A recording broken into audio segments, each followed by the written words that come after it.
धन की प्राप्ति के लिए सब श्री की आराधना करते। श्री जी की कृपा हो तो हमें धन प्राप्त हो। धन की अधिष्ठात्री देवी जो श्री है, भगवती महालक्ष्मी, वह भी किसको अपना धन मानती?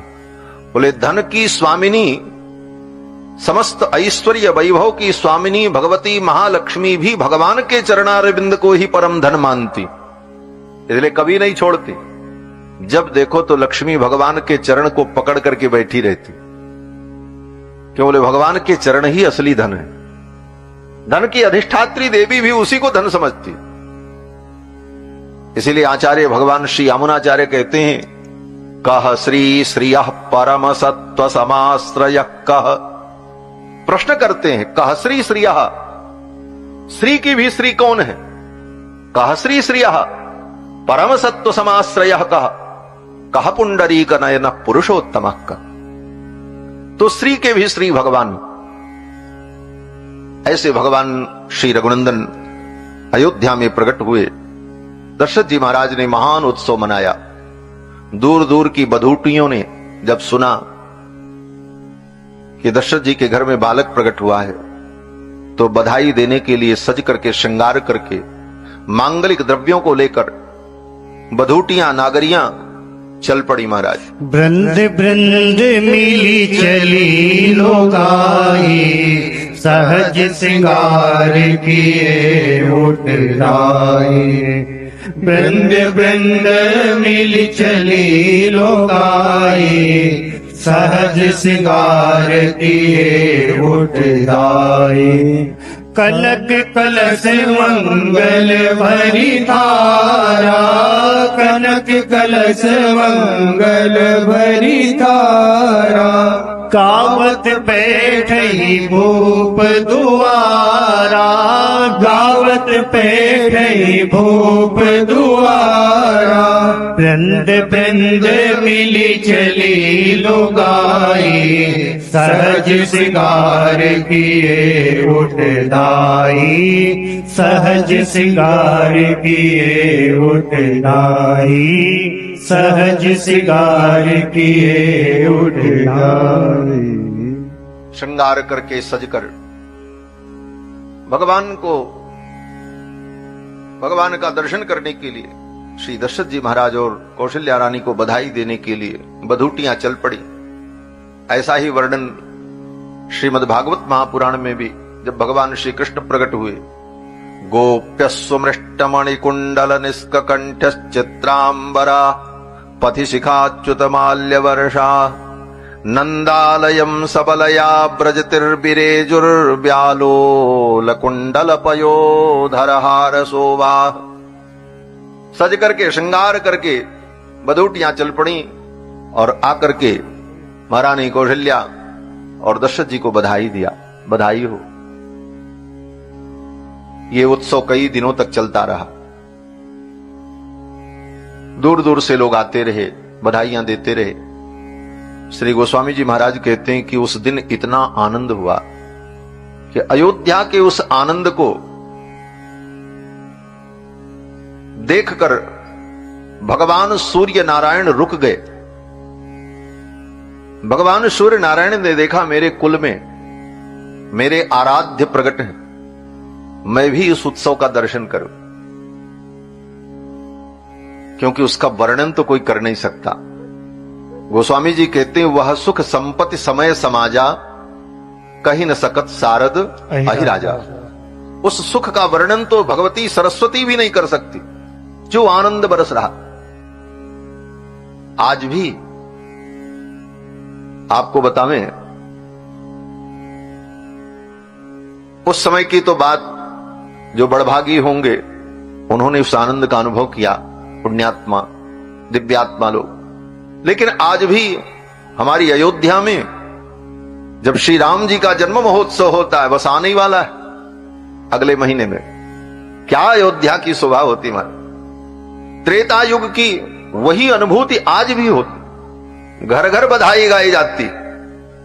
जिस गली में जाओ राम जी की बधाई सुनो। उत्सव, रामायण पाठ, बधाई, और महाराज गली गली में कथाएं, आनंद महोत्सव। उस दिन लगता है कि अयोध्या कुछ विशेष है। ऐसे तो अयोध्या सदा दिव्य है, लेकिन उस दिन ब्रह्मांड के 68 करोड़ तीर्थ अयोध्या में उपस्थित हो जाते। जेहि दिन राम जन्म श्रुति गावहीं तीर्थ सकल तहां चलिया। और वो प्रत्यक्ष दिखता है, अनुभव होता है अयोध्या। महाराज परम आनंद हुआ, सूर्य भगवान भी रुक गए। मास दिवस कर दिवस भाव अनवन जाना कोई, रथ समेत रवि था केऊ निशा कवन विधि हो। उत्सव चलता रहा, धीरे धीरे समय बीता। महर्षि वाल्मीकि कहते हैं 11 दिन जब बीत गया, 12वां दिन आया तो कुमारों का नामकरण संस्कार होता। महारानी कौशल्या ने सुंदर पुत्र को जन्म दिया और भगवान श्री रघुनंदन के जन्म के लगभग 18 घंटे बाद श्री भरत जी का प्रादुर्भाव हुआ। पुनर्वसु नक्षत्र में भगवान रघुनंदन प्रकट हुए और पुनर्वसु नक्षत्र के बाद जब पुष्य नक्षत्र आया तब भरत जी का प्रादुर्भाव हुआ। उससे जातस्तु भरतो मीन लग्ने प्रसन्नधी। पुष्य नक्षत्र में मीन लग्न में श्री भरत जी महाराज का प्रादुर्भाव और फिर भरत जी के प्राकट्य के लगभग 6 घंटे बाद महारानी सुमित्रा ने सुंदर 2 पुत्रों को जन्म दिया। सार्पे जातौ तु सौमित्री कुलीरेभ्युदिते रवौ। सार्प नक्षत्र में, सार्प नक्षत्र बोले जिसके देवता जिस नक्षत्र के सर्प है, उस नक्षत्र का नाम सार्प। श्लेषा नक्षत्र, श्लेषा नक्षत्र में सुमित्रा जी ने सुंदर 2 पुत्रों को जन्म दिया। 4 बालक प्रकट हुए। दशरथ जी महाराज परम आनंदित। उत्सव चलता रहा। धीरे धीरे 11 दिन बीत गया। अतीत्यैकादशाहं तु नाम कर्म तथा करोत्। वसिष्ठ परम प्रीतो नामानि कुरुते तदा। परम प्रीति से युक्त होकर, प्रसन्न होकर गुरुदेव वशिष्ठ ने 4 कुमारों का नामकरण संस्कार किया। अतीत्यैकादशाहं तु, 11 दिन बीतने के बाद 12वें दिन नामकरण संस्कार जब होता है, गुरुदेव वशिष्ठ ने विधि पूर्वक देवताओं का पूजन किया और फिर कौशल्या कुमार को जब गोद में लिया और नामकरण करने चले। भगवान श्री रघुनंदन को गोद में लेते ही गुरुदेव वशिष्ठ के नेत्र बंद हो गए, भाव समाधि लग गई। बहुत देर तक आंखें बंद करके आनंद सागर में डूबे रहे। महर्षि वाल्मीकि कहते हैं कि वशिष्ठ परम प्रीतो, ये परम प्रीतो का यही अर्थ है। परम प्रीति से युक्त होकर प्रेम की समाधि में, भाव की समाधि में कुछ क्षण के लिए चले गए वशिष्ठ जी महाराज। वशिष्ठ परम प्रीतो नामानि कुरुते तदा, और तब नामकरण करते। क्या सोचने लगे वशिष्ठ जी महाराज आंखों को बंद करके? कहते हैं वशिष्ठ जी को ब्रह्मा जी की वो बात याद आ गई।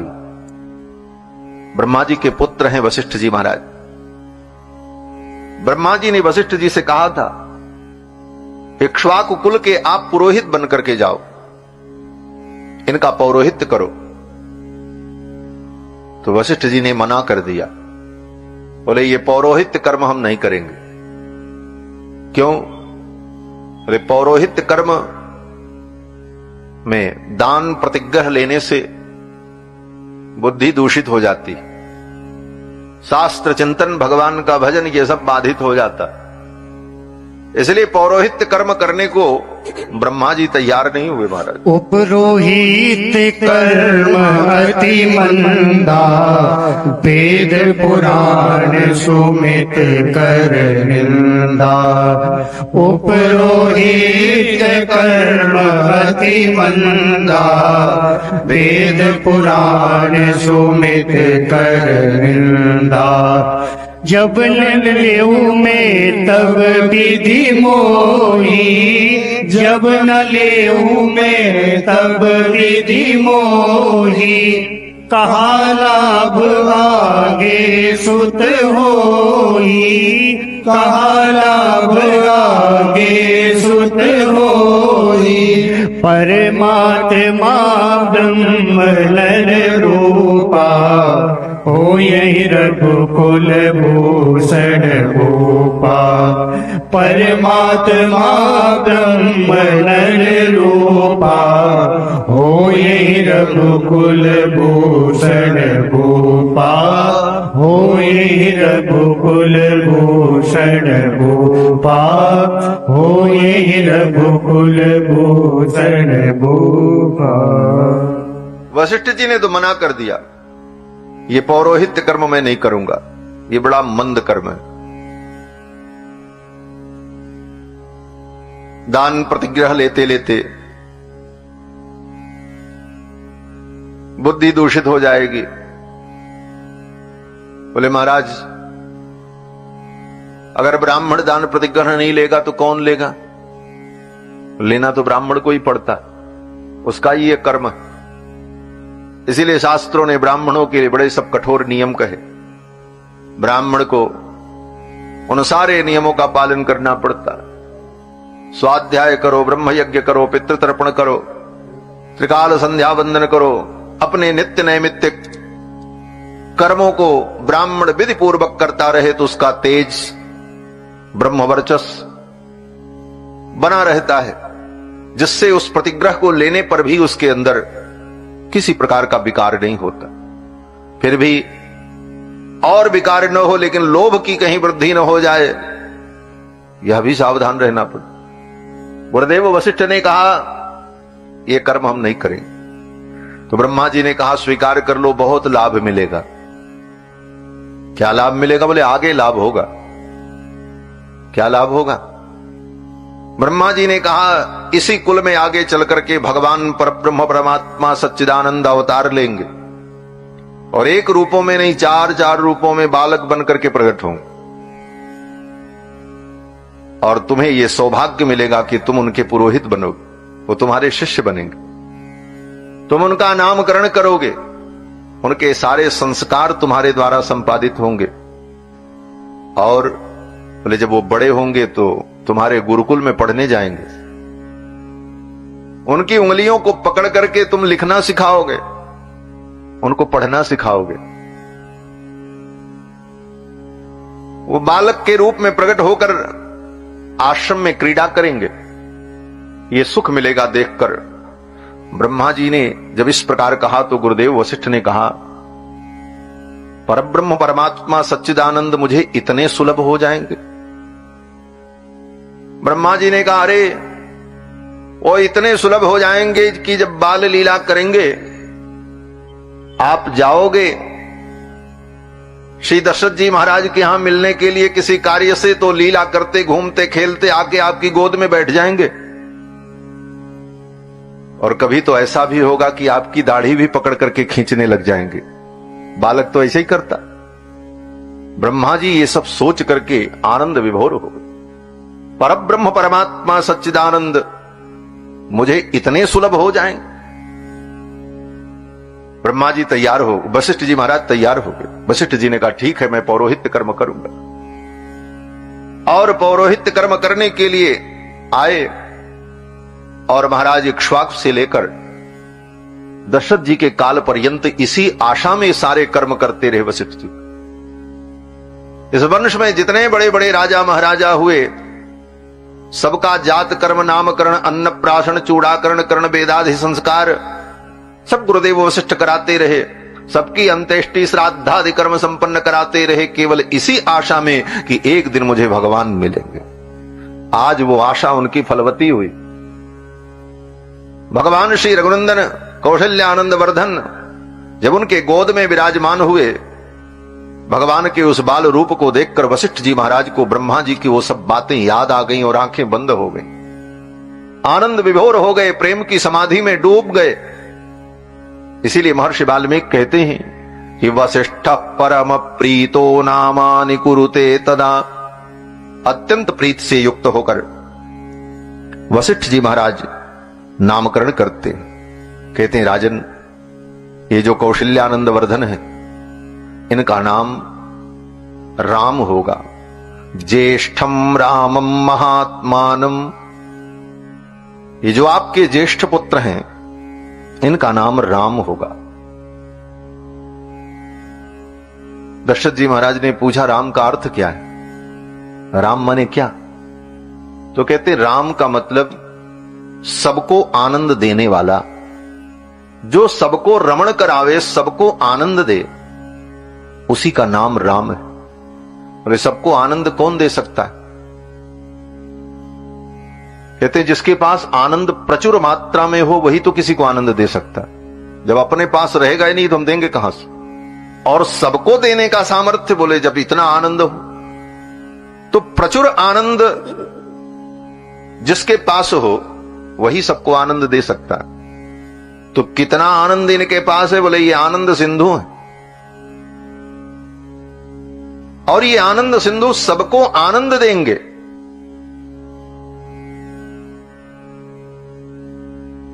इसीलिए इनका नाम राम है। जो सबको आनंद दे उसी का नाम राम। भगवान का नाम ही है आनंदमय। भगवान आनंदमय है, वहां पर मयट प्रत्यय प्राचुर्य अर्थ में ही इतना प्रचुर आनंद है